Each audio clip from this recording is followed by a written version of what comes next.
Do you want no time for yourself, work endlessly alone and make a living out of that? And this is the right place for you. Alright, I am joking, but still kinda not joking. I've been a freelancer for 3 years now full-time and 4 years before that as a part-time, so like 7 years in total, I think that's right. So I got quite the experience of building up my own videography brand. So, góðan og blessaðan daginn from Iceland. My name is Tjörvi. Let's just dive right into it. I'll split it up into 5 parts. Starting out, and I would recommend just starting as a part-time freelancer. Don't want to rush into this whole thing having like no job or something. So I would recommend, starting off part-time. Now I wouldn't go out there and just buy a new camera, a new lens, a computer and everything like that, because if you don't know how to handle a camera or you never hold a camera, then this is probably not the place for you. Of course, I would recommend you to start, but don't go into this thing if you've never done anything. Do you get what I'm talking about? But my first tip for you is to do free work. And I know it sounds horrible really, but it is such a good tip. The best thing about doing free work is you can choose the parts that you want to do. When I started out back in 2017, it's such a long time ago, I messaged Domino's Pizza in Iceland because I really like pizza and I wanted to make a commercial for a really big brand. Of course, this video was really shitty. It's like not color graded and it's just really boring, at least from my standard right now. But I did that job and they actually posted it on Facebook, I believe. Then I could just share it onto my Facebook profile, tell everybody like, hey, I made this video for Domino's Pizza. If you need a commercial, then you can hit me up. And then you can build up your portfolio and reach out. Which is the second tip, and that is to reach out. Reach out to anybody, and I mean like anybody. I would go online and just find a list of businesses that I want to work with or don't want to work with, just need the money, you know? So I would just go online, find these lists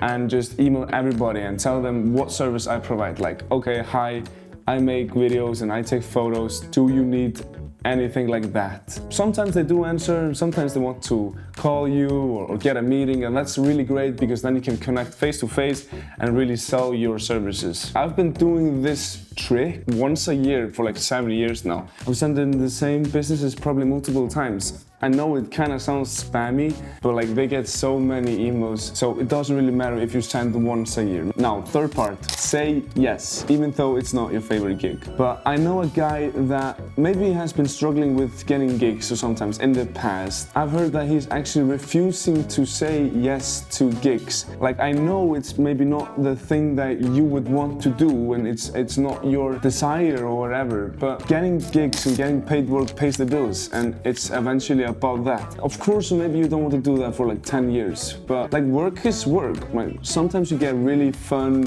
passionate products like, I don't know, documentaries or big commercials or whatever, but sometimes you get like event shoots or some boring photo shoots or something that still, as I said, pay the bills. Maybe you can like up the prices a little bit. Let's say I would normally take $1,000 for it. I would like send it like back like, okay, I charge 1,500 or 2,000 even. And if they say no, so then it's like, okay, they couldn't afford me. But if they say yes, then it's double the amount of money, even though it's a boring gig. Customer satisfaction. It sounds silly, you've heard it thousands of times, but the phrase customers is always right is so important in this career of ours, in this whole stuff. It's so important to be friends with your clients almost. You never want them to be thinking to themselves after a project like, okay, I'm not gonna go to Tjörvi again. That's probably the worst thing that could happen to you if the clients, stop coming, they don't like you or something. I know some clients can be really tough, like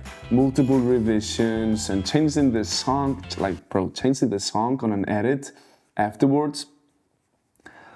Don't talk to me about that. Honestly, in the end, it's their money that they are paying you to do their video. If you charge for 2 days, then don't call them the minute after you have worked more than 2 days. Like, give them a couple of more hours of your time for free, because they could then come back to you and want to work with you more, which means more money and more client work. It's really simple. It's just the customer is always right, and you just want to say yes to whatever the customer wants. The client is the God. We want clients. Networking is so important. It's not the same as reaching out. I'm talking about networking in terms of talking to other videographers, talking to local producers, to advertising agencies, to film production companies, to all of these people, just reaching out, letting them know who you are. This is the #1 tip that really sparked my career, because I am from Akureyri. It's a town like 5 hours away from Reykjavik, so I only moved here 2.5 years ago. I didn't know anybody back there. Back in Akureyri, I was like the videographer guy, and I got some gigs there, but it wasn't really enough for me, so that's the reason why I moved. So I had to start from scratch. Of course, I had like a good amount of portfolio of things that I've done and everything like that, but I just had to pick up the phone and just start calling these people, messaging them, doing whatever to just meet them and try to connect with them. Just reach out to anybody. Nobody is too big for you. Like, I would not like go and message Roger Detkins or whatever, but I'm talking about like if it's big name in your town, just reach out to him. Like, hey man, I want to work with you. Can I be your like camera B operator, or can I do these photographs or whatever? Reach out, or like, yeah, reach out and network. It's super important. So these are the 5 tips that I thought to myself, okay, this is actually pretty valuable. It's basically just go out there and tell everybody about you, like do some portfolio, just go grind that. I believe in you. It's really fun to being a freelancer. You can like do your own thing and work with your own time or whatever. Yeah, it's really fun. I really do recommend it. Thank you so much for watching this video, and I'll see you guys in the next one. Peace.